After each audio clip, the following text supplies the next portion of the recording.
Hello friends, स्वागत है आप सभी का सिविल नगरी के ऑनलाइन प्लेटफॉर्म पर। साथियों, आज के सेशन में हम बात करेंगे एमपी सेट 2026।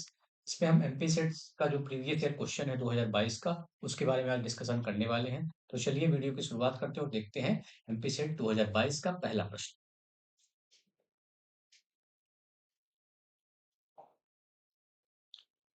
साथियों, ये 2022 का पेपर है। पहला क्वेश्चन अगर हम देखें, पहला क्वेश्चन क्या कहता है, एक बार रीड करें। जिनके पास इंटरनेट की पहुंच नहीं है, उन लोगों के लिए निम्नलिखित में से कौन डीटीएच चैनल सहायक सिद्ध होते हैं। आपको बताना है which of the following DTH channels are mean to support and reach who do not have access to the internet. यानी कि विदाउट इंटरनेट के कौन सा ऐसा डीटीएच चैनल है जो कि पहुंच उपलब्ध करा रहा है। पहला जो ऑप्शन दिया है, दीक्षा दिया है। दूसरा ऑप्शन है स्वयं प्रभा। तीसरा जो ऑप्शन है निष्ठा। और चौथा जो ऑप्शन दिया गया है स्वयं। आपको उस डीटीएच चैनल की को बताना है, वो डीटीएच चैनल कौन सा है विदाउट इंटरनेट लोगों को एजुकेशन इंफॉर्मेशन जो है तो प्रोवाइड करा रहा है। तो अगर हम बात करें दीक्षा और दीक्षा, निष्ठा और स्वयं जो है तो इंटरनेट बेस्ड है। ठीक है, इंटरनेट पर बेस्ड है, इंटरनेट पर बेस्ड है। जबकि स्वयं प्रभा जो है तो आपका एक डीटीएच चैनल है, डीटीएच चैनल है जो इसमें कितने चैनल है टोटल, टोटल जो है तो 40 चैनल है। इससे रिलेटेड इंफॉर्मेशन देता है ये हायर एजुकेशन, हायर एजुकेशन। अगर इसके कोऑर्डिनेटर की बात करें, इसमें आईआईटीज है एवं यूजीसी एंड इग्नू। जबकि दीक्षा जो है तो टीचर ट्रेनिंग से बेस्ड है। निष्ठा भी आपका टीचर ट्रेनिंग से ही रिलेटेड है। ठीक। स्वयं जो है तो ऑनलाइन कोर्सेस और सर्टिफिकेशन जो है तो उपलब्ध कराता है। ठीक है। एनसीईआरटी जो है जिसका कोऑर्डिनेटर है, एनसीईआरटी। ठीक।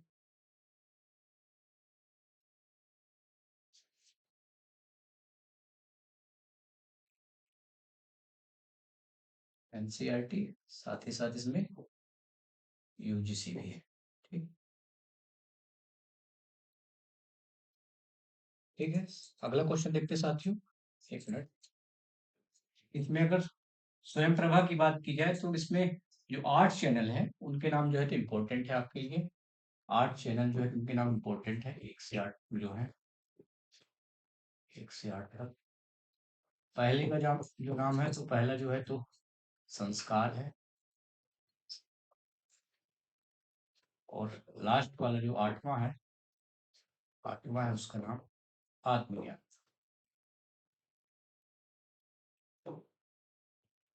बाकी 9 से लेके जो 40 तक है उनकी नंबरिंग की गई है। ठीक है। तो फर्स्ट, पहला नंबर है संस्कार और 8वां नंबर है साथियों आत्मज्ञान। ठीक है, अगला क्वेश्चन देखते हैं आज का। साथियों, जो सेकंड क्वेश्चन है, निम्नलिखित में से कौन सा चॉइस बेस्ड क्रेडिट सिस्टम का सर्वोत्तम लाभ है। यानी कि आपको बताना है चॉइस बेस्ड क्रेडिट सिस्टम का सर्वोत्तम एडवांटेज या लाभ क्या है। Which of the following is the best advantage of choice based credit system. पहला देखते हैं, शिक्षक केंद्रित से सामग्री केंद्रित शिक्षा पर ध्यान केंद्रित करना। देन है शिक्षकों के लिए लचीलापन प्रदान करना। तीसरा है छात्रों की विश्वसनीयता में जो है तो सुधार करना। चौथा जो ऑप्शन दिया है शिक्षक केंद्रित से विद्यार्थी केंद्रित शिक्षा पर ध्यान आकर्षित करना। Shift in focus from teacher centric to content centric education, पहला ऑप्शन है। दूसरा है providing flexibility for teacher. Then तीसरा ऑप्शन है इंप्रूविंग क्रेडिबिलिटी ऑफ स्टूडेंट। और चौथा जो ऑप्शन दिया है shift in focus from teacher centric to student centric education. तो किसकी बात कर की जा रही है इसमें, चॉइस बेस्ड क्रेडिट सिस्टम यानी कि सीबीसीएस की बात की जा रही है। आपको बताना है इसका बेस्ट एडवांटेज क्या है। सीबीसीएस की जब बात की जाएगी तो बेस्ट एडवांटेज क्या होगा, ये जो है तो शिक्षक केंद्रित से यानी टीचर सेंट्रिक से जो है तो स्टूडेंट केंद्रित हो चुका है। ठीक है, टीचर सेंट्रिक से स्टूडेंट सेंट्रिक। ठीक है, ऑप्शन नंबर डी जो है तो इसका करेक्ट ऑप्शन होगा सेकंड क्वेश्चन का। ठीक है, अगला क्वेश्चन देखते साथियों, थर्ड क्वेश्चन। प्रोसेस से क्वेश्चन पूछा गया है, शिक्षण एक प्रक्रिया है। Teaching is a process. कैसी प्रोसेस है शिक्षण? त्रिध्रुवी, दूसरा है द्विध्रुवी, तीसरा ऑप्शन है एक ध्रुवी, और चौथा जो ऑप्शन दिया है बहुध्रुवी, यानी कि tripolar, bipolar, unipolar and multipolar. आपको बताना है टीचिंग कैसी प्रोसेस है। साथ ही जब टीचिंग की बात की जाती है तो इसमें कौन इन्वॉल्व होता है? आपके टीचर इन्वॉल्व होते हैं, स्टूडेंट इन्वॉल्व होते हैं, और सब्जेक्ट मैटर, एक प्रकार से इन्वायरमेंट। एक ऑप्शन नंबर ए जो है तो शिक्षण एक कैसी प्रक्रिया है? ट्राइपोलर प्रक्रिया है, यानी कि त्रिध्रुवी process. Teacher, student and subject matter यानी कंटेंट आपका। अगला क्वेश्चन देखते हैं।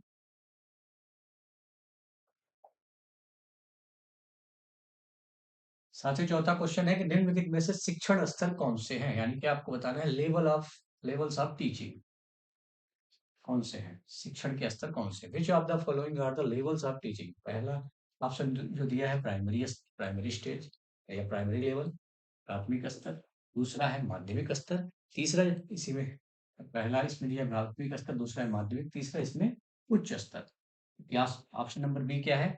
राज्य स्तर, राष्ट्रीय स्तर, अंतरराष्ट्रीय स्तर। ये किसकी बात की जा रही है? लेवल्स ऑफ टीचिंग की बात की जा रही है। ठीक, ऑप्शन नंबर सी दिया है memory level, understanding level and reflective level, यानी कि स्मृति स्तर, समझ स्तर और चिंतन स्तर। चौथा ऑप्शन इसमें क्या है? अध्यापक स्तर, विद्यार्थी स्तर और अभिभावक स्तर, यानी कि टीचर लेवल, स्टूडेंट लेवल, इन्हें पेरेंट्स लेवल। ठीक, करेक्ट ऑप्शन क्या होगा इसमें लेवल्स ऑफ टीचिंग में?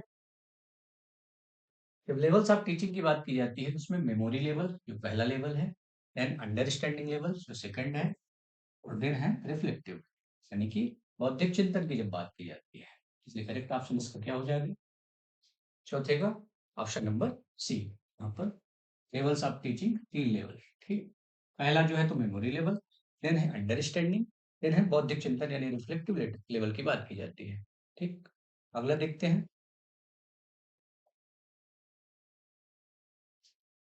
साथ ही जो अगला क्वेश्चन है, शिक्षण की कौन सी विधि विद्यार्थियों में पूछताछ की भावना जो है तो डेवलप करती है? Which method of teaching develop spirit of inquiry?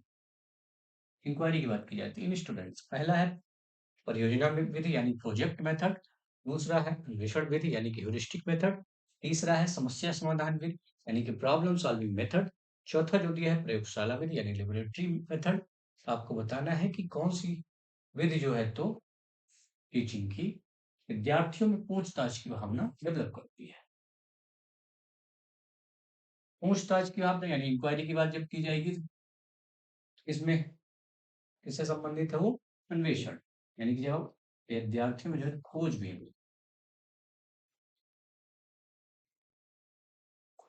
की जब भावना डेवलप होती है तो वहां से एक प्रकार से पूछताछ की भावना डेवलप होती है, यानी कि ह्यूरिस्टिक मेथड जो है तो आपका किससे संबंधित है? इंक्वायरी से संबंधित है। ठीक, ये हो गया आपका पांचवा। अगला क्वेश्चन देखते साथियों।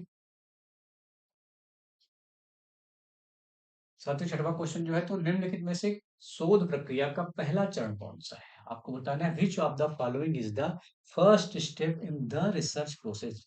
रिसर्च की जो प्रोसेस है उसमें जो है तो पहला स्टेप कौन सा आता है? रिसर्च प्रोसेस की बात की जा रही है, इंपॉर्टेंट चैप्टर है रिसर्च प्रोसेस। आपको बताना है इसमें पहला जो है स्टेज कौन है।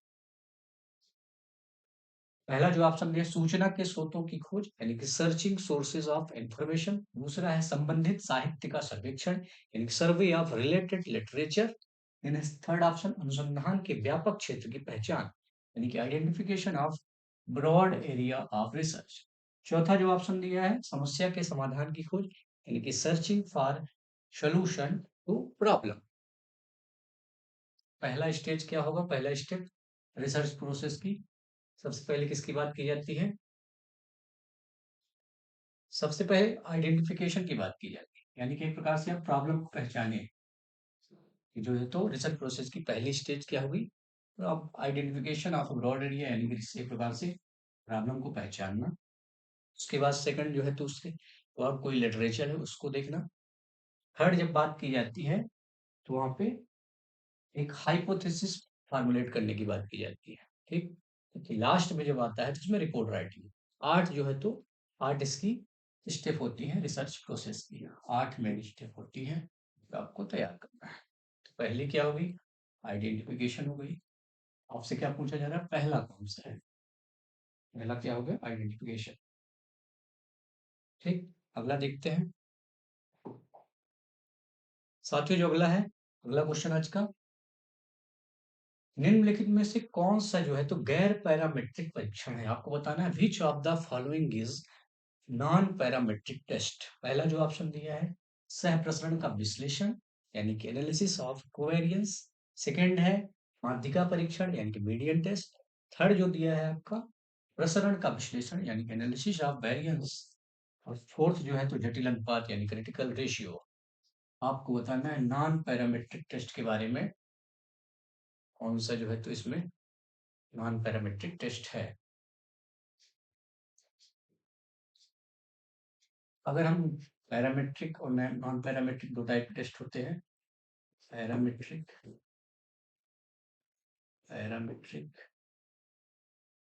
एंड नॉन पैरामेट्रिक, यानी गैर पैरामेट्रिक, गैर पैरामेट्रिक।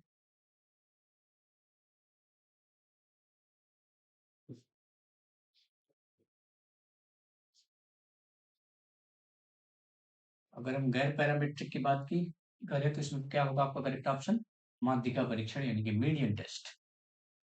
पैरामेट्रिक जो है तो आपके अजम्पशन बेस्ड होते हैं, अजम्पशन पर बेस्ड होते हैं कि ये जो है तो अजम्पशन पर बेस्ड नहीं होते हैं, ठीक।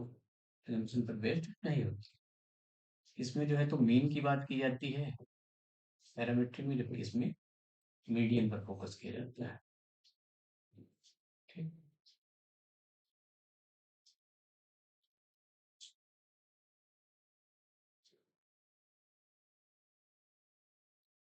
कुछ अगर नाम देके पैरामेट्रिक टेस्ट के, नेम देके कुछ पैरामेट्रिक टेस्ट के, पहला क्या हो गया पियर्सन हो गया, पियर्सन टेस्ट। देन इसमें paired T test, T test. इसके अलावा अनपेयर्ड, अनपेयर्ड टी टेस्ट।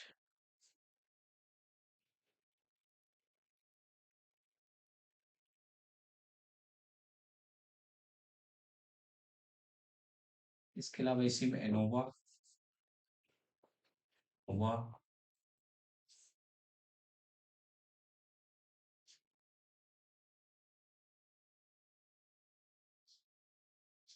जबकि इधर ऊपर इधर अगर देखा जाए तो इसका एग्जांपल अगर देखें स्पीयरमैन, ठीक। देन है मैन विटने, मैन विटने।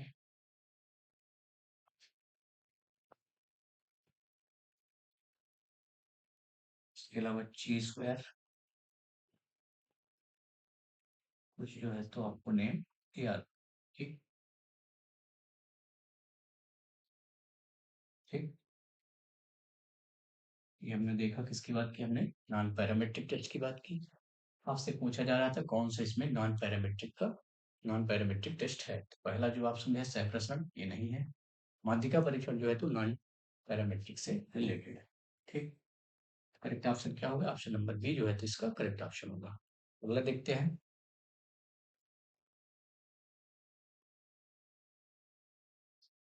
साथियों, जो अगला क्वेश्चन है, निम्नलिखित में से कौन सा अनुक्रम शोध करने में सबसे तार्किक क्रम का प्रतिनिधित्व करता है? Which of the following sequence represent the most logical sequence in doing research?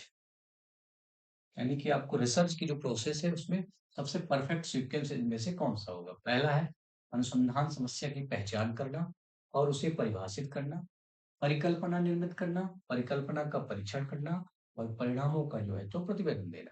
यानी कि identifying and defining the research problem, formulating a hypothesis, testing of hypothesis and reporting the result.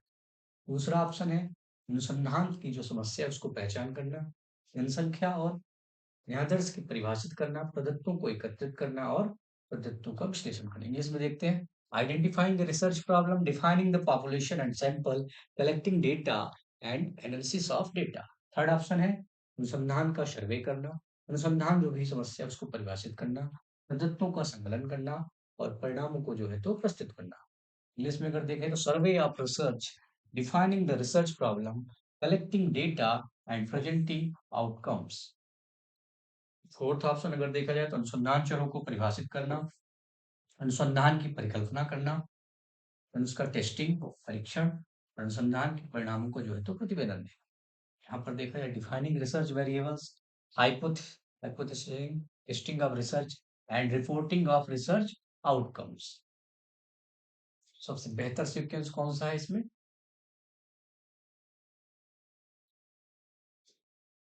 अगर यहाँ बात की जाए तो परिणामों का जो है तो प्रतिवेदन देना यहाँ पे लास्ट में है। ठीक, यहाँ पर विश्लेषण करने की बात की गई है, यहाँ पर लास्ट परिणामों को प्रस्तुत करने की बात की गई है। सबसे पहले यहाँ पर देखा जाए तो पहचान जो है तो आइडेंटिफिकेशन जो है तो सबसे इम्पोर्टेंट है। ठीक, identifying and defining the research problem, यानी समस्या को जो है तो पहचान करना, देन उसके बाद आपको रिसर्च करना है।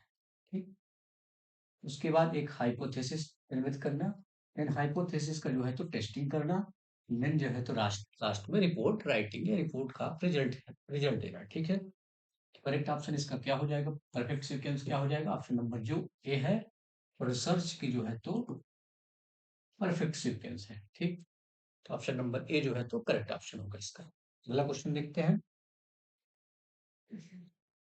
साथियों, जो अगला क्वेश्चन है, औपचारिक शिक्षा के बारे में जनजातीय लोगों की जो धारणा शीर्षक का अध्ययन किस प्रकार के शोध के अंतर्गत आता है?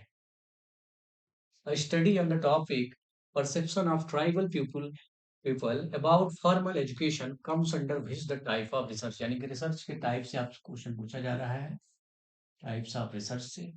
पहला है ऐतिहासिक यानी हिस्टोरिकल, दूसरा है प्रायोगिक यानी कि एक्सपेरिमेंटल, तीसरा है कार्योत्तर विधि यानी कि एक्स पोस्ट फैक्टो, और डी नंबर जो है तो नृवंश विज्ञान यानी कि एथनोग्राफी। आपको क्या बताना है? Study on the topic perception of tribal people, यानी कि यहाँ पर किसकी बात की जा रही है? ट्राइबल पीपल के कल्चर की बात की जा रही है, उनके एजुकेशन की बात की जा रही है। जब भी कल्चरल स्टडी की बात की जाएगी, किससे संबंधित होगा? एथनोग्राफिक से संबंधित होगा। ठीक है, ऑप्शन नंबर डी जो है तो एथनोग्राफिक। ऐतिहासिक की बात की जाए तो हिस्टोरिकल फैक्ट पर बेस्ड होती है, जबकि x post facto after the event इसमें बात की जाती है। ठीक है, एक्सपेरिमेंटल जो है तो प्रैक्टिकल अप्रोच पर आधारित है। ठीक, करेक्ट ऑप्शन इसका क्या हो जाएगा? ऑप्शन नंबर डी जो है तो इसका करेक्ट ऑप्शन होगा। ये किससे संबंधित है? एथनोग्राफिक से संबंधित है। ठीक, अगला देखते हैं। फुल फॉर्म पूछा जा रहा है आपसे।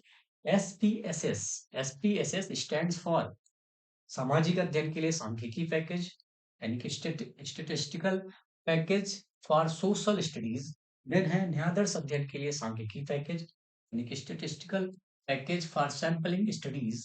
थर्ड है सामाजिक ज्ञानों के लिए सांख्यिकी पैकेज, यानी कि statistical package for social sciences. Fourth है statistical package for social service. Correct option क्या होगा?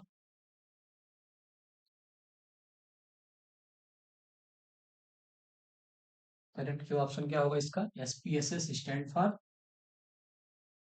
Option number C statistical package for social sciences, सामाजिक विज्ञान के लिए सांख्यिकी package. Option number C. SPSS की बात की जाए तो क्या है?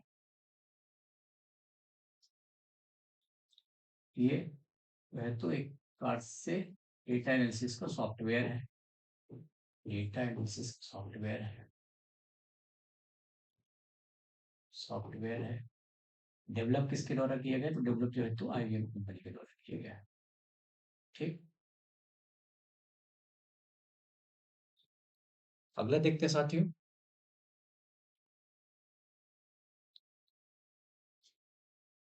साथियों 11 से 15 तक जो है तो आपको कॉम्प्रिहेंशन के क्वेश्चन दिए गए हैं, आसान क्वेश्चन रहते हैं, बिल्कुल पैसेज बेस्ड।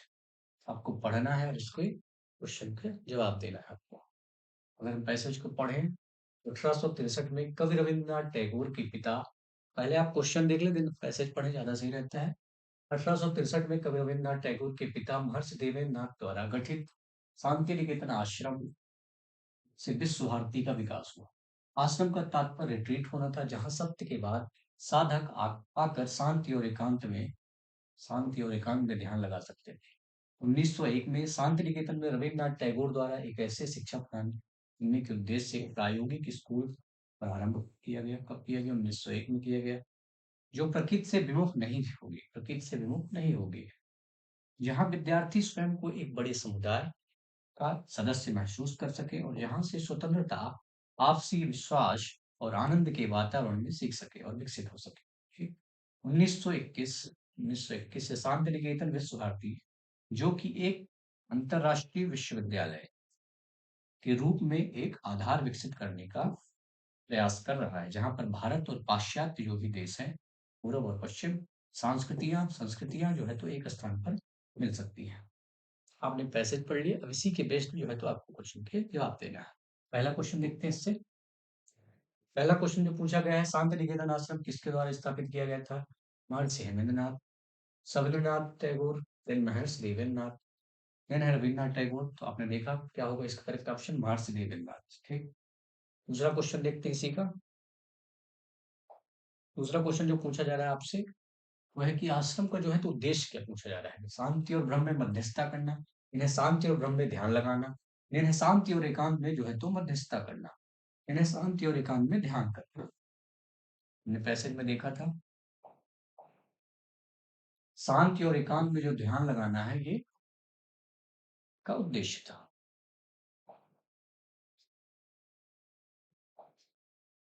शांति और एकांत में ध्यान लगाना, ऑप्शन नंबर डी जो है तो इसका करेक्ट ऑप्शन होगा। ठीक, अगला क्वेश्चन देखते हैं। प्रयोगात्मक विद्यालय किस उद्देश्य से जो है तो प्रारंभ किया गया? ऐसी शिक्षा देना जो भविष्य से अलग ना हो, ऐसी शिक्षा देना जो प्रकृति से अलग ना हो, ऐसी शिक्षा देना जो प्राणियों से अलग ना हो, प्रयुक्त में से कोई नहीं। उद्देश्य पूछा जा रहा है आपसे प्रारंभ करने का प्रयोगात्मक विद्यालय, क्या उद्देश्य है इसका? ऐसी शिक्षा देना जो प्रकृति से अलग ना हो, ऑप्शन नंबर बी जो है इसका करेक्ट ऑप्शन होगा। ठीक, अगला देखते हैं इसी का। जो आपसे नेक्स्ट क्वेश्चन पूछा जा रहा है इसमें, विश्व भारती है क्या है? अंतरराष्ट्रीय विश्वविद्यालय है, राष्ट्रीय विश्वविद्यालय है, डीम्ड विश्वविद्यालय है कि निजी विश्वविद्यालय है? हम पैसे में देखा तो क्या है? अंतरराष्ट्रीय विश्वविद्यालय है। अगला क्वेश्चन देखते हैं इसमें। प्रकृति से विमुख, विमुख से आप क्या समझते हैं? विमुख, ठीक है, प्रकृति से जुड़ा हुआ, प्रकृति से अलग, कि प्रकृति के प्रति सम्मान। अगला पूछा गया है प्रकृति को स्वीकारना, तो प्रकृति से विमुख का मतलब क्या हुआ? प्रकृति से अलग। ठीक है, ऑप्शन नंबर बी जो है तो करेक्ट होगा। अगले क्वेश्चन की ओर चलते हैं साथियों। साथियों जो अगला क्वेश्चन पूछा जा रहा है, संचार नेटवर्क यानी कम्युनिकेशन नेटवर्क के बारे में पूछा जा रहा है कि संचार नेटवर्क में सर्कल जो नेटवर्क है वो अनुमति देता है। In communication network the circle network allows, प्रत्येक सदस्य की समूह में प्रत्येक अन्य सदस्य तक आसान पहुंच, every member has easy access to every other member in the group. Second है, प्रत्येक सदस्य को अपने बाएं या दाएं बैठे व्यक्ति से बात करनी है और आगे नहीं करनी है। Each member to converse with the person on either left और राइट एंड नो फर्दर। ऊपर या नीचे जाने के लिए संचार लेकिन बाद में नहीं। कम्युनिकेशन टू मूव अप और डाउन बट नॉट लेटरली। क्या ना not all of the above, उपयुक्त सभी है। क्या होगा? सर्कल नेटवर्क की जब बात की जाए तो किसकी बात की जाए? सर्कल नेटवर्क, यानी कि सर्कल में लोग हैं वो कैसे कम्युनिकेट करेंगे आपस में? बी सी डी अगर है तो कैसे कम्युनिकेट करेंगे? प्रत्येक सदस्य के समूह में प्रत्येक अन्य सदस्य तक आसान पहुंच नहीं होगी। प्रत्येक सदस्य को अपने बाएं या दाएं बैठे व्यक्ति से बात करनी है और आगे नहीं। ऊपर या नीचे जाने के लिए संचार, लेकिन बाद में नहीं। तो ऑप्शन नंबर जो है तो बी इसका करेक्ट ऑप्शन होगा, यानी कि लेफ्ट या राइट जो है तो जा सकते हैं कम्युनिकेट करने के लिए। ठीक, ऑप्शन नंबर बी जो है तो इसका करेक्ट ऑप्शन होगा। अगला देखते हैं साथियों। आपसे पूछा जाए ग्रेप वाइन संचार में शामिल नहीं, ग्रेप वाइन कम्युनिकेशन में क्या शामिल नहीं है? श्रृंखला प्रणाली, क्लस्टर प्रणाली या गॉसिप प्रणाली, डेटा या मेटा संचार, chain system, cluster system, gossip system कि मेटा कम्युनिकेशन। करेक्ट ऑप्शन क्या होगा? ग्रेप वाइन में कौन सा शामिल नहीं है? किसकी बात की जा रही है? ये कहाँ से क्वेश्चन है आपका? कम्युनिकेशन से क्वेश्चन है, टाइप से, फॉर्मल और इनफॉर्मल से क्वेश्चन पूछे जाते हैं, इसलिए आपको तैयार करना है। ग्रेप वाइन की जब बात की जा रही है तो कैसा है? इनफॉर्मल है, इनफॉर्मल है। ठीक,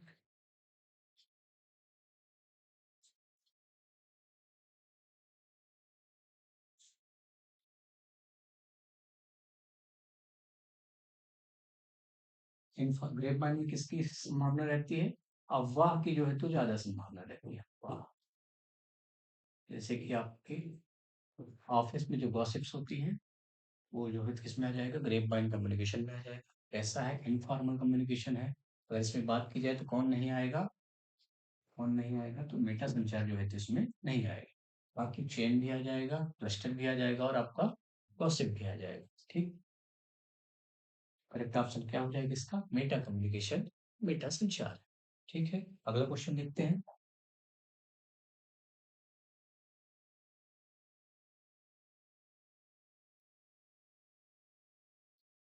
अगला क्वेश्चन है साथियों, किसी व्यक्ति के चेहरे के भावों और अन्य अवाचिक व्यवहार की नकल करके किसी दूसरे व्यक्ति की भावनाओं को पकड़ने या साझा करने की जो स्वचालित प्रक्रिया है को जाना जाता है, किस नाम से जाना जाता है? The automatic process of catching or sharing another person's emotions by mimicking that person facial expression and other जो है तो non verbal behaviour is known as.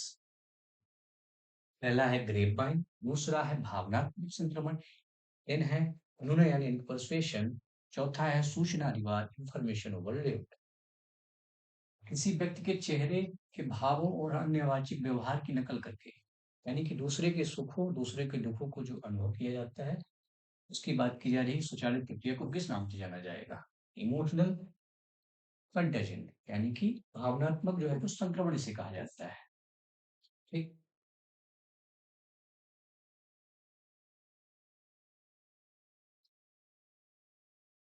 ठीक, करेक्ट ऑप्शन क्या होगा इसका?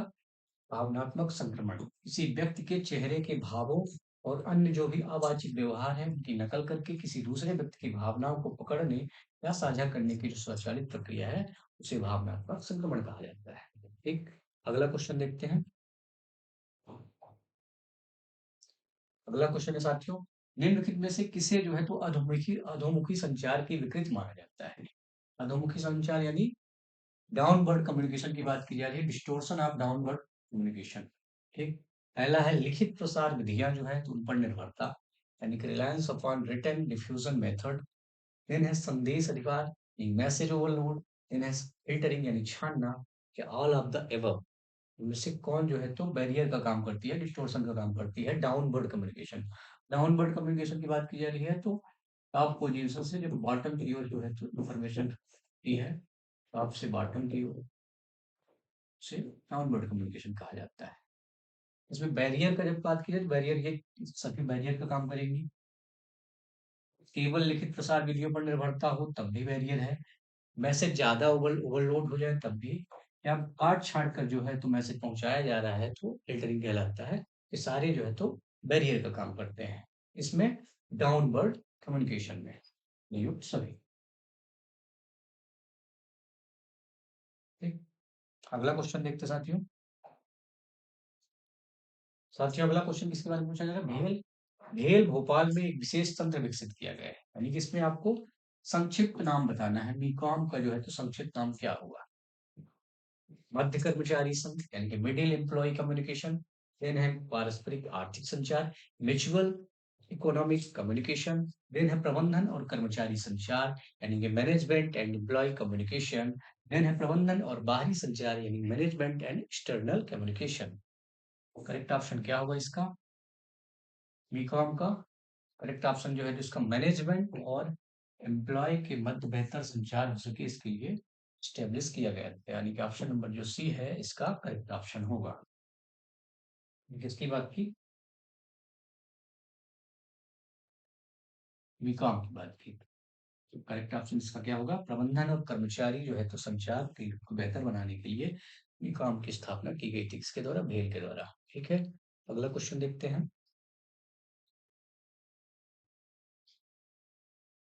साथियों अगला क्वेश्चन मैथ से क्वेश्चन है आपका।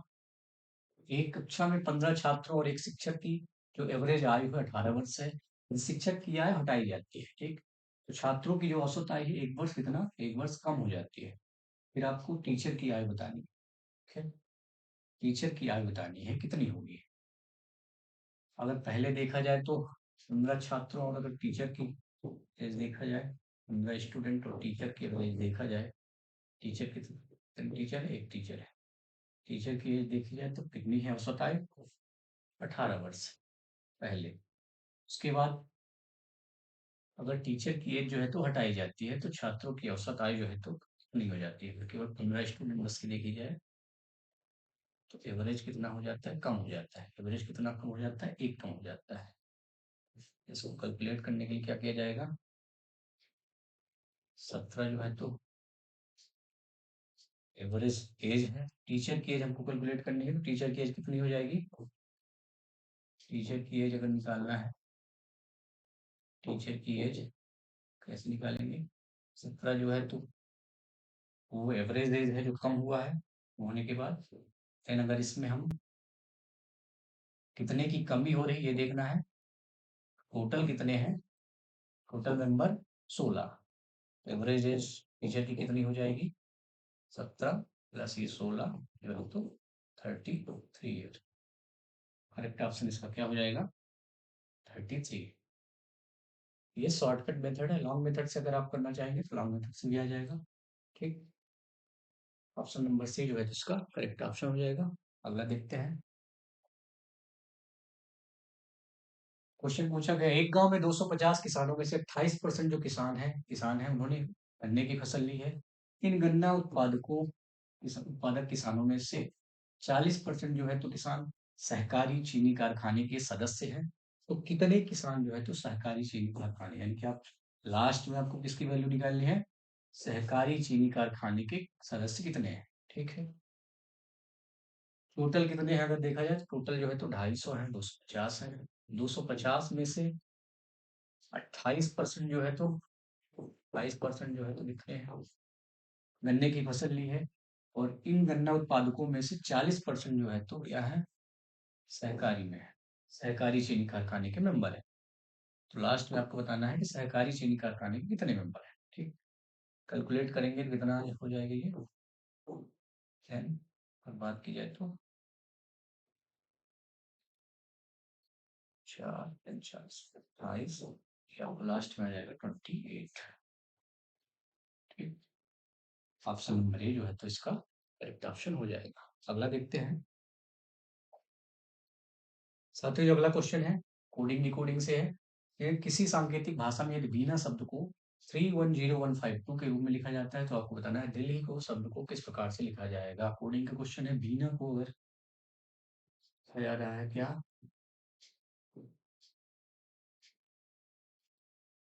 310152 मिनट। बीना की हम बात करें, बीना क्या लिखा जा रहा है? 31015152। तो अगर देखें तो बी की वैल्यू क्या है? 2 है, आई की कितनी है? 9 है, एन की कितनी है? 14 है, और ए की कितनी है? 1 है। यानी कि इसमें क्या किया गया है? +1। यहाँ भी +1 है और यहाँ भी जो है तो +1 है और यहाँ भी +1 है। ठीक इसी प्रकार से दिल्ली में कर देंगे आपको। डी का 4 है, डी का 4, ई का 5, एल का 12, एच का 8, आई का 9, तो यहाँ पर करेंगे 5, ई का 6, एल का 13, एच का 9 और आई का 10। हो जाएगा 5, 6, 13, 9, 10। ऑप्शन नंबर डी जो है तो करेक्ट हो जाएगा आपका। ठीक है, आसान क्वेश्चन था। अगला देखते हैं। साथियों अगला क्वेश्चन है, एक शहर में कार्यरत यानी कि एम्प्लॉयड एंड अनएम्प्लॉयड का जो है तो रेशियो दिया हुआ है 3:2। तो आपको बताना है, अगर शहर में 750 टोटल व्यक्ति हैं तो किस फिर शहर में कितने जो है तो अनएम्प्लॉयड हैं, बेरोजगार बताना है। टोटल की वैल्यू आपके पास कितनी दी हुई है? 750। आपको कैलकुलेट क्या करना है? आपको कैलकुलेट करना है दो की वैल्यू। कैसे निकालेंगे आप?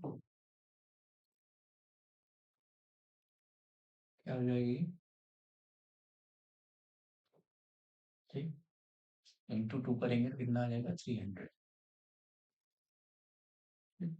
करेक्ट ऑप्शन क्या हो जाएगा? 300। ऑप्शन नंबर बी जो है तो करेक्ट ऑप्शन, यानी 300 जो है तो बेरोजगार है।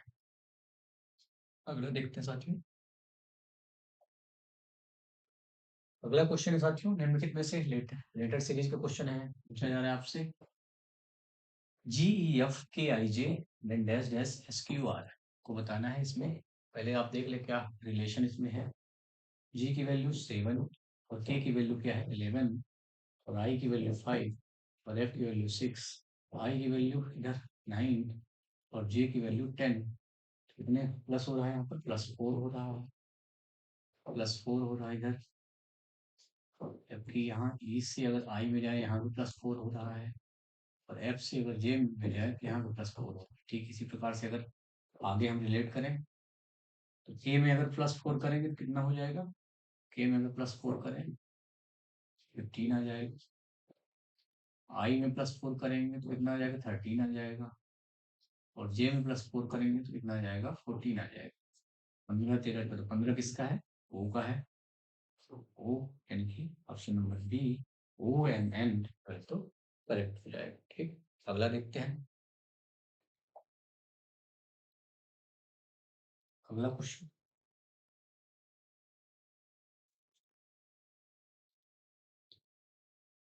अगला क्वेश्चन साथी पूछा जा रहा है, आगमनात्मक तार्किकता लॉजिकल रीजनिंग से क्वेश्चन पूछा जा रहा है। Inductive reasoning is based on प्रकृति की समरूपता पर यानी कि यूनिफॉर्मिटी ऑफ नेचर। देन है ईश्वर की बनाई दुनिया पर यानी कि गॉड क्रिएटेड वर्ल्ड। देन है प्रकृति की एकता पर या unity unity of nature. Then है प्रकृति के नियम पर यानी कि लॉ ऑफ नेचर। बताना है जो है आपको। आगमनात्मक जो तार्किकता है, आगमनात्मक जो तार्किकता है किस पर बेस्ड है?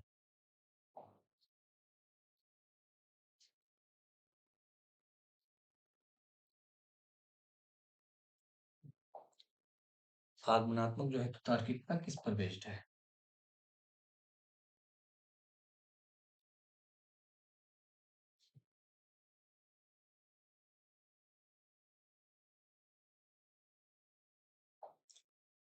करेक्ट ऑप्शन क्या होगा इसका? आगमनात्मक तार्किकता की जब बात की जाती है तो पहला है प्रकृति की समरूपता पर। करेक्ट ऑप्शन इसका क्या हो जाएगा? यूनिफॉर्मिटी ऑफ नेचर जो है तो इसका करेक्ट ऑप्शन हो जाएगा। एक होती है इंडक्टिव, दूसरी होती है डिडक्टिव रीजनिंग।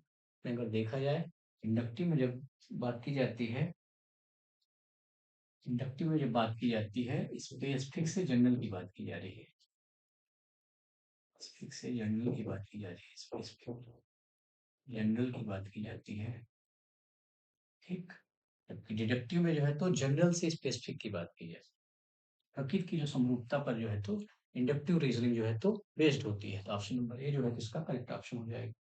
ठीक, अगला देखिए साथियों। निम्नलिखित में से कौन सा कथन एक दूसरे के प्रतिवादी है, यानी कि कंट्रावाइटी पूछा जा रहा है आपसे। कौन दो जो है तो एक दूसरे के कंट्रावाइटी है? पहला है सभी पुरुष अच्छे हैं, दूसरा है कोई आदमी अच्छा नहीं है, तीसरा है कुछ पुरुष अच्छे हैं, चौथा है कुछ पुरुष जो है तो अच्छे नहीं है। अगर इसकी बात करें तो सभी पुरुष अच्छे हैं, कोई आदमी अच्छा नहीं है। तो ये कैसा स्टेटमेंट है? यूनिवर्सल जो है तो पॉजिटिव स्टेटमेंट है, यूनिवर्सल पॉजिटिव। देन है कोई आदमी जो है तो अच्छा नहीं है, ये तो कैसा है? Universal negative.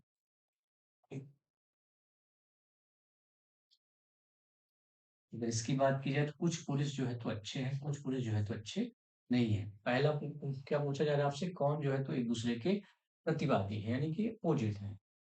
तो ऑप्शन नंबर ए जो है तो और ऑप्शन नंबर बी जो है तो एक दूसरे के प्रतिवादी हैं। अगर इसकी बात की जाए तो ये पर्टिकुलर पॉजिटिव है, और ये जो है तो कुछ पुरुष जो है तो अच्छे नहीं है, पर्टिकुलर निगेटिव है। आपसे पूछा क्या जा रहा है, कौन सा जो है तो कंट्रावाइटी है, निजी प्रतिवादी या विरोधी है। तो पहला ऑप्शन और सेकंड ऑप्शन जो है तो ए एंड बी जो है तो एक दूसरे के विरोधी या प्रतिवादी है। पहले में केवल यूनिवर्सल पॉजिटिव की बात की है, दूसरे में यूनिवर्सल निगेटिव के, यानी कि जस्ट उसके पूरी तरह से अपोजिट। करेक्ट ऑप्शन इसका क्या हो जाएगा, ऑप्शन नंबर ए और बी जो है तो इसका करेक्ट ऑप्शन हो जाएगा। अगला क्वेश्चन देखते हैं। साथियों, जो अगला क्वेश्चन पूछा जा रहा है आपसे, सिलोजिज्म का क्वेश्चन है। न्याय न्याय न्याय वाक्य एक औपचारिक 5 स्तंभ तक वाक्यों को नियोजित करता है। सूची 1 को सूची 2 से मिलाना है आपको। न्याय syllogism employs a formal 5-step argument where the items in the list 1 and list 2। पहला जो option, there is a fire on the hill. दूसरा है because there is smoke on the hill. Third है whether whether there is smoke there is fire. Fourth है there is smoke on the hill. और last है thus there is fire on the hill. पहाड़ पर आग है, पहाड़ पर आग है। आप इसको लिस्ट 2 में मिलाना है। किससे संबंधित है, पहाड़ पर जो आग लगी है। आग है मतलब आग लगी है, ठीक। इसकी बात कर रहा है ये। वो प्रतिज्ञा की बात कर रहा है, यानी एक प्रकार से क्लेम कर रहा है कि पहाड़ पर जो है तो आग है या आग लगी है। दूसरा है क्योंकि पहाड़ पर धुआं है, क्योंकि जो पहाड़ पर धुआं है। फर्स्ट का फर्स्ट हो गए, और पहाड़ पर धुआं है। पहाड़ पर धुआं है मतलब एक प्रकार से कोई ना कोई रीजन या कारण बता रहा है, ऐसा है। उससे फर्स्ट का फर्स्ट हो, ए का फर्स्ट हो गया, ए का फर्स्ट हो गया, और बी का जो है तो ए का फर्स्ट बी का फर्स्ट।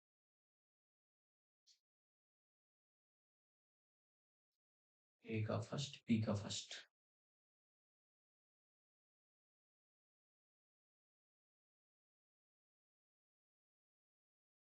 ए का फर्स्ट हो गया, बी का सेकंड हो गया, ठीक। ए का फर्स्ट बी का सेकंड, ए का फर्स्ट बी का सेकंड, ठीक। यानी अगर सी की बात कीजिए, जहां भी धुआं होता है वहां क्या होता है, आग होती है। एक प्रकार से क्या है, एग्जाम्पल दिया जा रहा है, ठीक है। ऑप्शन नंबर सी जो है तो सी का थर्ड हो गया, सी का थर्ड हो गया। डी की बात करें तो पहाड़ पर धुआं है, एक प्रकार से उपनयन, उपनय, ठीक।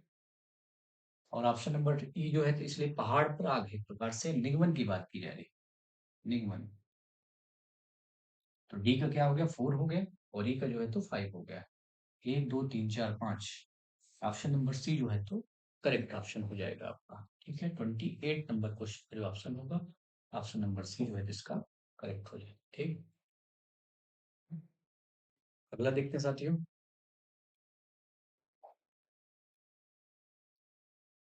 साथियों, जो अगला क्वेश्चन है, निम्नलिखित में से कौन सा हेत्वाभास एक अनियमित मध्य पद का भ्रम है, यानी फैल्सीज के बारे में पूछा जा रहा है। In which of the following types of हेत्वाभास in is the fallacy of an irregular middle term.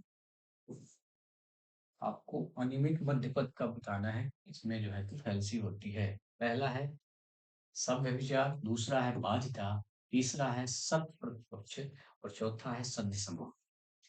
तो किसमें मिडिल टर्म की रेगुलरिटी रहती है, फैल्सी रहती है।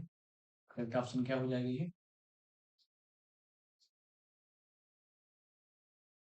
पहला जो ऑप्शन है सभ्य विचार, जिसमें करेक्ट ऑप्शन क्या हो जाएगा इसका, सभ्य विचार।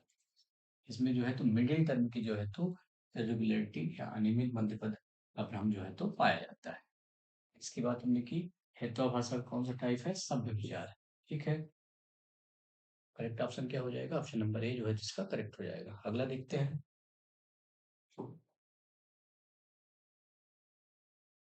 अगला क्वेश्चन है साथियों, ऑल बर्ड्स लेग्स, यानी सभी पक्षी अंडे देते हैं। बी है कौवे जो है तो पक्षी है।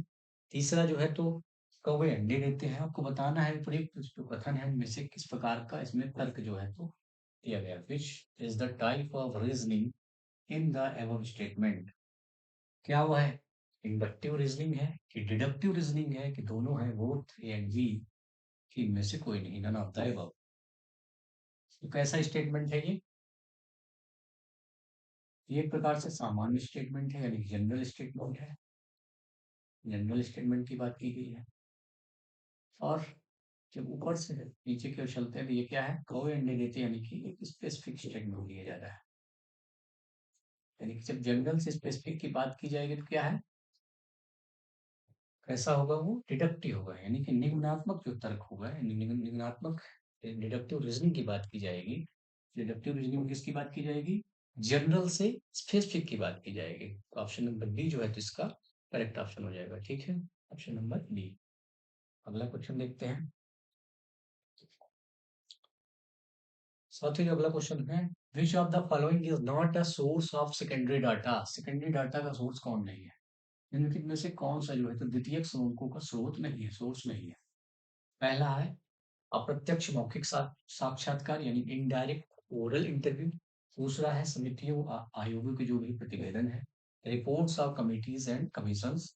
थर्ड है अंतर्राष्ट्रीय संस्थाओं के प्रकाशन, in publication of international institution. And fourth है अनुसंधान जो भी संस्थाएं हैं उनके प्रकाशन, पब्लिकेशन ऑफ रिसर्च इंस्टीट्यूशन। ठीक। प्राइमरी डेटा और सेकेंडरी डेटा की बात की जा रही है इसमें। तो आपसे पूछा क्या जा रहा है? सेकेंडरी डेटा पूछा जा रहा है।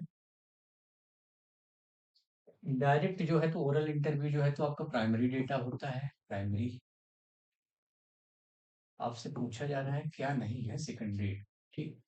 तो ये अप्रत्यक्ष जो मौखिक साक्षात्कार है जो है तो प्राइमरी डेटा में आता है। ठीक। करेक्ट ऑप्शन क्या हो जाएगा? ऑप्शन नंबर ए जो है तो इसका करेक्ट हो जाएगा। ठीक, अगला देखते हैं।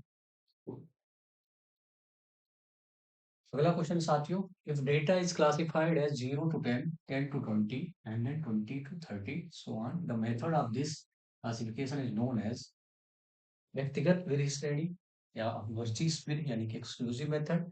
देन है समावेशी विधि यानी कि इंक्लूसिव मेथड। देन है डिस्क्रीट मेथड या खंडित विधि। 0 से 10, 10 से 20, 20 से 30 एक क्लासिफिकेशन कौन सी विधि है? ठीक। तो कैसी विधि है ये? एक्सक्लूसिव मेथड है। अब एक्सक्लूसिव मेथड में क्या है? 0 से 10, 10 से 20।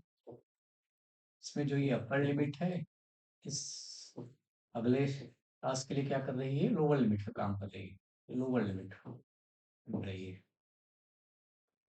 ठीक। ये यहाँ पर अपर लिमिट दूसरे के लिए लोअर लिमिट का काम कर रही है। जब ऐसी कंडीशन वाले डेटा हो तो क्या उसे क्या कहा जाता है? Exclusive method. ठीक। जबकि इंक्लूसिव मेथड में अपर और लोअर लिमिट का खेल नहीं रहता। ठीक है। इसमें मान लीजिए 0 से 10 है, अगला जो डेटा चालू होगा 11 से 20, यानी कि इस पर अपर लिमिट और लोअर लिमिट के डेटा इंक्लूड रहते हैं, बट उसमें डिपेंडेंसी नहीं रहती कि पहला वाला जो है तो दूसरे के लिए लोअर लिमिट का काम करेगा। ठीक है। किसका डिफरेंस है? इंक्लूसिव और एक्सक्लूसिव मेथड का डिफरेंस है। ठीक।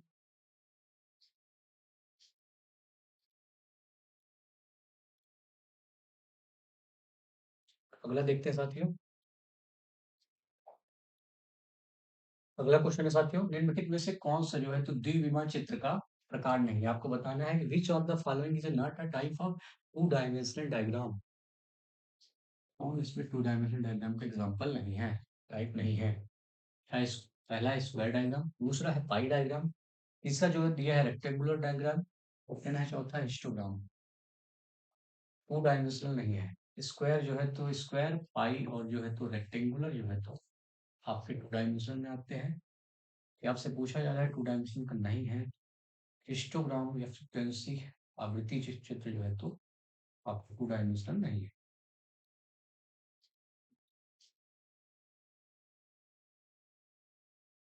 ये कैसा है? आपका वन डायमेंशनल है। ठीक है, डायमेंशनल। ठीक। हिस्टोग्राम करेक्ट ऑप्शन इसका क्या हो जाएगा? Histogram. It is not type of two dimensional diagram. ठीक। अगला देखते हैं। अच्छा, जो अगला क्वेश्चन पूछा जाए, माध्यिका के मान का बिंदु रेखीय निर्धारण, and the value of median is determined graphically with the help of the graph is known as. माध्यिका के मान का बिंदु रेखीय निर्धारण जिस बिंदु रेखा की सहायता से किया जाता है वो क्या कहलाया जाता है, आपको बताना है। पहला है हिस्टोग्राम आवृत्ति चित्र, दूसरा है आवृत्ति बहुभुज बहुभुज फ्रीक्वेंसी पॉलीगन, तीसरा है आवृत्ति वक्र यानी फ्रीक्वेंसी कर्व, और चौथा है जो ऊंचाई वक्र है या जिसे आप कहते हैं क्यूमुलेटिव फ्रीक्वेंसी वक्र कर्व। करेक्ट ऑप्शन इसका क्या होगा, माध्यिका के मान का जो निर्धारण किया जाता है, क्या है करेक्ट ऑप्शन इसका, ऊंचाई ऊंचाई वक्र जिसे क्यूमुलेटिव फ्रीक्वेंसी कर्व के नाम से जाना जाता है।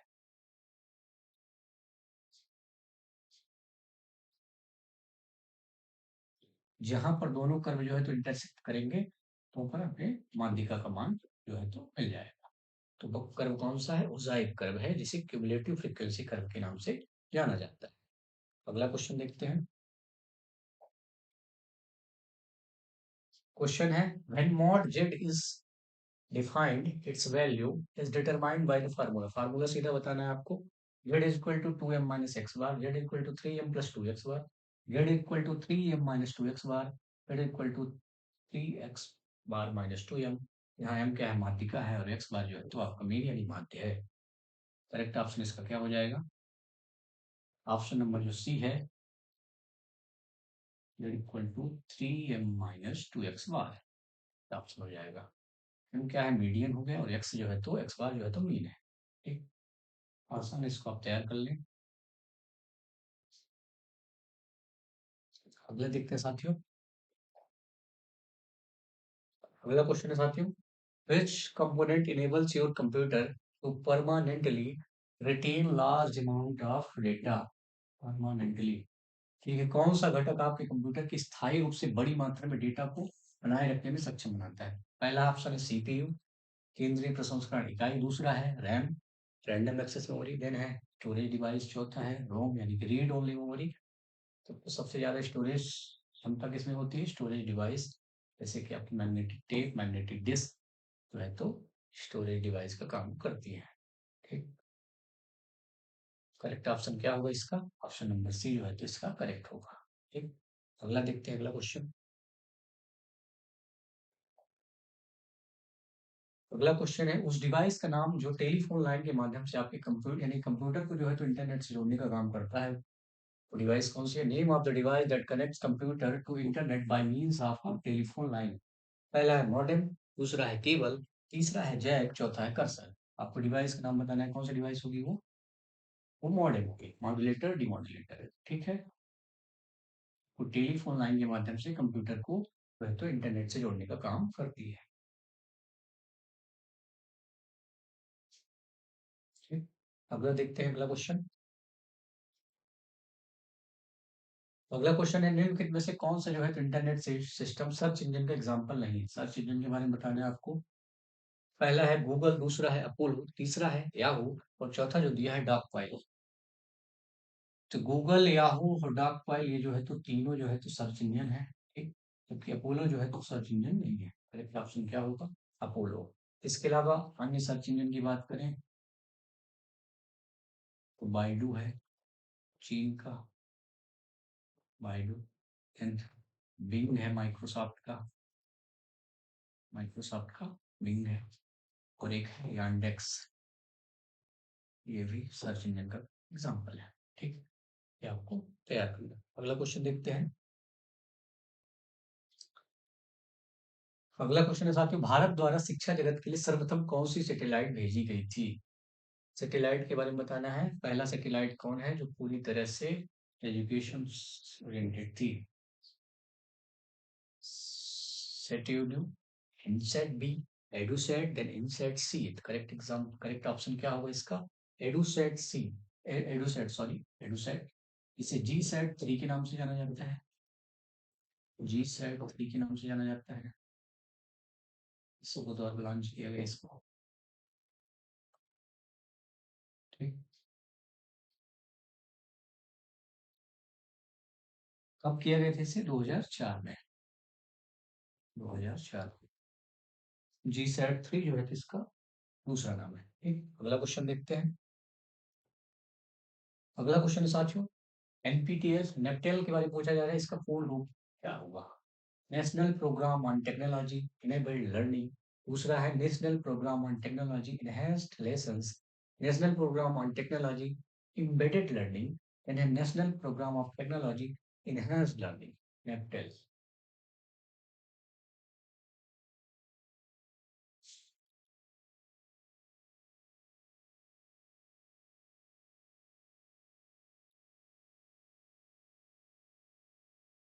नेपटेल के बारे में पूछा गया था, क्या होगा इसका full form? National programme of technology learning को जो है तो इनहेंस करने के लिए। ऑप्शन नंबर डी जो है तो इसका करेक्ट ऑप्शन हो जाएगा।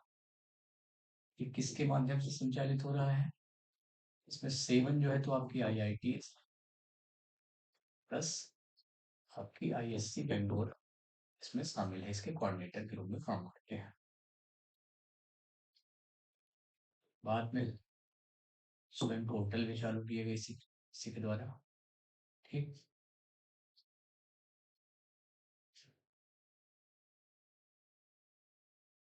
मिनिस्ट्री अगर आपसे पूछा जाए तो मिनिस्ट्री ऑफ एजुकेशन। ठीक, मिनिस्ट्री ऑफ एजुकेशन इसमें शामिल है।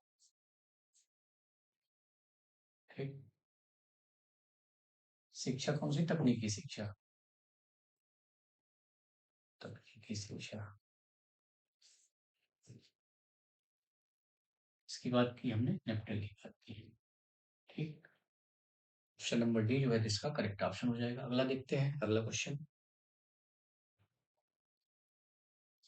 अगला क्वेश्चन है, वर्ष 2010 और 2020 के बीच की अवधि में औसत वार्षिक वन क्षेत्र की जो नेट पूछा जा रहा है, नेवल वृद्धि यानी कि net gain in average annual forest area between year 2010 and 2020 संबंध में देश का वैश्विक स्तर पर स्थान कौन सा? भारत के स्थान पूछा जा रहा है आपसे। उस टाइम पर अगर देखा जाए तो 2020, 2010 और 20 के बीच में तीसरा स्थान था। ये रिपोर्ट कौन जारी करता है? FAO जारी करता है। ग्लोबल फॉरेस्ट असेसमेंट रिपोर्ट है। अगर 2025 में देखा जाए, 2025 में भी नेट के संदर्भ में भारत के स्थान अभी भी थर्ड है। कि ओवरऑल रैंकिंग देखा जाए 2025 में, ओवरऑल रैंकिंग देखा जाए 9th पर है भारत।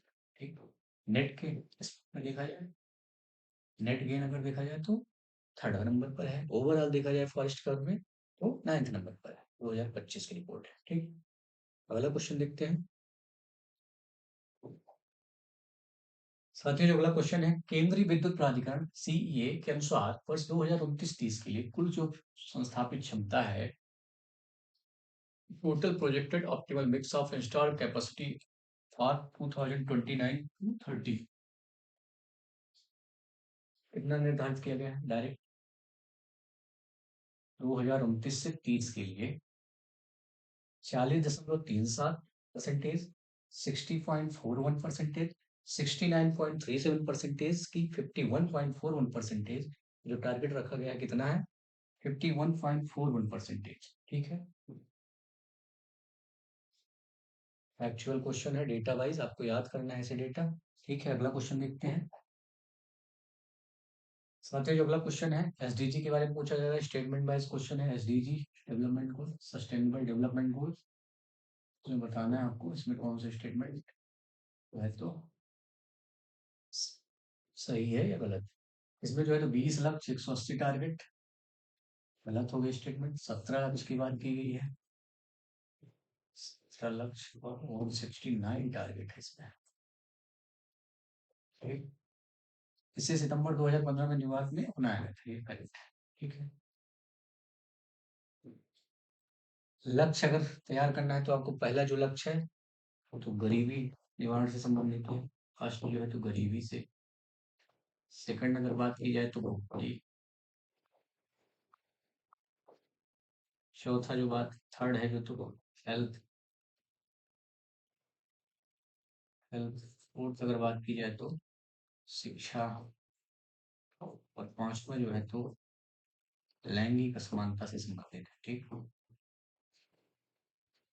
लैंगिक असमानता। टारगेट कब तक रखा गया है? ये लक्ष्य प्राप्त करने के 2030 तक जो है तो टारगेट रखा गया है, 2030 तक। तो इसके पहले एसडीजी के पहले कौन से गोल थे? मिलेनियम डेवलपमेंट गोल यानी कि एमडीजी थे। एमडीजी थे ये 2000 अपनाए गए, 2000 अपनाए गए। 2015 तक जो है तो टारगेट रखा गया था इनको प्राप्त करने के लिए। इसमें 8 लक्ष्य निर्धारित किए गए थे मुख्य रूप से, 8 लक्ष्य। ठीक ठीक है। करेक्ट ऑप्शन इसका क्या हो जाएगा? ऑप्शन नंबर जो डी है करेक्ट हो जाएगा। ये केवल 2 जो है तो इसमें सही है। ठीक है, 3 का डी। ठीक, अगला देखते हैं साथियों। अगला क्वेश्चन है पर्यावरण संरक्षण के बारे में। निम्नलिखित में से कौन सा जो है तो पर्यावरण संरक्षण अधिनियम 1986 में सम्मिलित नहीं है? Which of the following is not covered under Environment Protection Act 1986? पहला है इको सेंसिटिव जोन, दूसरा है वेटलैंड, तीसरा है जूस एंड पार्क्स, या फोर्थ है कोस्टल रेगुलेशन जोन। तो कौन जो है इसमें शामिल नहीं है? इको सेंसिटिव जोन शामिल है इसमें, आर्द्रभूमि ये भी शामिल है, तटीय विनियमन क्षेत्र ये भी शामिल है, 2018 में इसे संशोधित किया गया था। जबकि जूस एंड पार्क यानी चिड़ियाघर उद्यान जो है तो वन्य जीव संरक्षण अधिनियम 1972 में रेगुलेट किया जाता है। ठीक, करेक्ट ऑप्शन इसका क्या हो जाएगा? चिड़ियाघर एवं उद्यान जो है तो इसमें शामिल है। इसे अम्ब्रेला विधान भी कहा जाता है। पर्यावरण संरक्षण का पहला कानून माना जाता है इसे, अम्ब्रेला विधान भी कहा जाता है। आया किसके थ्रू? स्टॉकहोम सम्मेलन जो था 1972, उसकी पृष्ठभूमि थी स्टॉकहोम सम्मेलन को 1972 का। ठीक, अगला क्वेश्चन देखते साथियों। अगला क्वेश्चन है जैव विविधता पर कन्वेंशन यानी सीवीडी के संबंध में तो आपको स्टेटमेंट बताना है, कौन से स्टेटमेंट जो है तो सही है। Convention on biodiversity, biological diversity, जैव विविधता, यह 29 दिसंबर 1993 को अस्तित्व में आया। भारत इसकी एक पार्टी है। भारत ने इस पर 1996 में हस्ताक्षर किए। अंतरराष्ट्रीय जैव विविधता दिवस जो है तो प्रतिवर्ष 22 जून को मनाया जाता है। ये जो है तो इनकरेक्ट हो गया, 22 मई को मनाया जाता है, 22 मई को। फोर्थ ऑप्शन है तो ये गलत, ये गलत हो गया। ठीक, अब एक तो सही है। ठीक, 29 दिसंबर 1993 को। ठीक, अब आपको इसमें सेकंड चाहिए, सेकंड और थर्ड में चूज करना है। ठीक, भारत इसकी पार्टी है, सही है। भारत ने इस पर 1996 में हस्ताक्षर किए। ठीक, 1994 है। 1994। करेक्ट क्या हो गया? ऑप्शन नंबर 1 और 2 जो है तो करेक्ट हो गया। ठीक,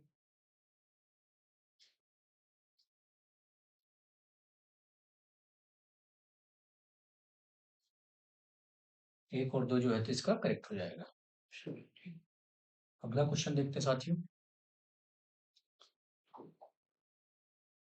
अगला क्वेश्चन है साथियों, निम्नलिखित में से कौन से पहले 3 विश्वविद्यालय थे जो 1857 के दौरान स्थापित किए गए थे? Calcutta, Bombay, Delhi, Calcutta, Bombay, Madras, Bombay, Delhi, Madras. Option number C, Delhi, Calcutta, Madras. अगर आपसे पूछा जा रहा है विश्वविद्यालय तो कलकत्ता, बम्बई, मद्रास जो है तो पहले है। इसी टाइप से आपसे क्या पूछा जाता है? हाई कोर्ट भी पूछे जाते हैं। हाई कोर्ट भी, जो कि 1862 में established हुई। कलकत्ता, बम्बई, मद्रास, ये तीनों 3 जो है तो हाई कोर्ट थे पहले। ठीक, 1862 में बने। ठीक,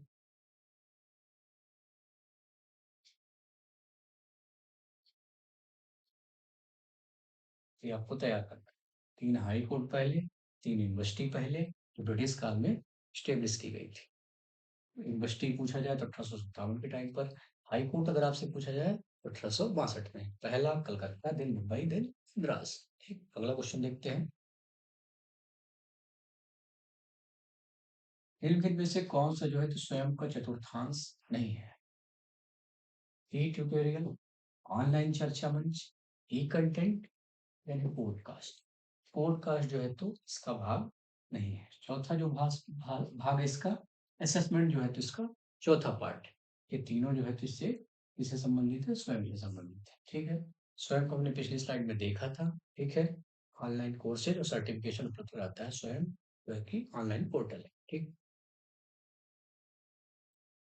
अगला देखते हैं, उच्च शिक्षा में सकल नामांकन अनुपात यानी कि ग्रॉस एनरोलमेंट रेशियो की बात की जा रही है, 50% तक बढ़ाने के लिए एनईपी 2020 द्वारा तैयार की गई समय सीमा जो है तो क्या है?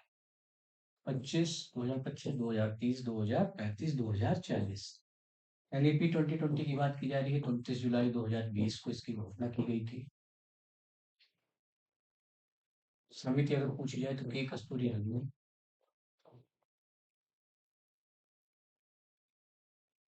ठीक।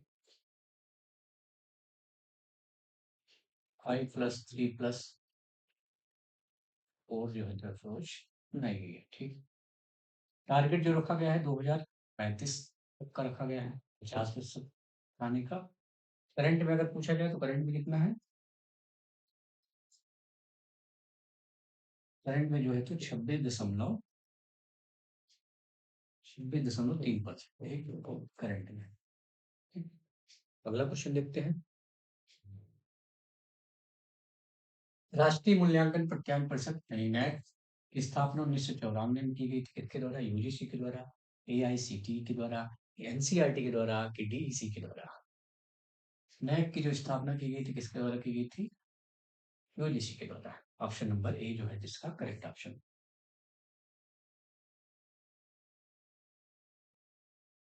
ठीक। अगर यूजीसी की बात की जाए तो यूजीसी कब बना? 1953 में बना। अगर इसको वैधानिक दर्जा दिया गया है 1956 की एक्ट में, ठीक। समिति अगर पूछी जाती है कभी कभी तो कौन सी समिति थी? सर्वपल्ली राधाकृष्णन समिति थी, और राधाकृष्णन समिति, राधाकृष्णन समिति थी 1948 की, ठीक। अगला क्वेश्चन देखते हैं, भारत में पहला खुला विश्वविद्यालय किस वर्ष स्टैब्लिश किया गया यानी स्थापित किया गया था? फर्स्ट ओपन यूनिवर्सिटी बताइए, आप बताना, आपको बताना है कब, ईयर वाइज। 1982, 1985, 1988, 1989। पहला पूछा जा रहा है तो जो है तो आंध्र प्रदेश में खुला, आंध्र प्रदेश में खुला, आंध्र प्रदेश ओपन यूनिवर्सिटी के नाम से। बाद में इसे बी आर अम्बेडकर के नाम पर कर दिया गया, बी आर अम्बेडकर, ठीक। कब बना ये? 1982 में। तो इग्नू जो है तो कब बना? Indira Gandhi national open university जो है तो 1985 में बना, ठीक। करेक्ट ऑप्शन इसका क्या है? 1982, ठीक। साथियों, इसी इसके साथ आज की क्लास एंड होती है, मिलते हैं अगले इंपॉर्टेंट वीडियो के साथ। तब तक आप अपनी एमपीसेट 2026 की तैयारी जारी रखें। अगर आपको वीडियो पसंद आ रहा है तो इसको लाइक और शेयर करें। चैनल से जुड़ने के लिए चैनल को आप सब्सक्राइब कर सकते हैं। थैंक यू, धन्यवाद।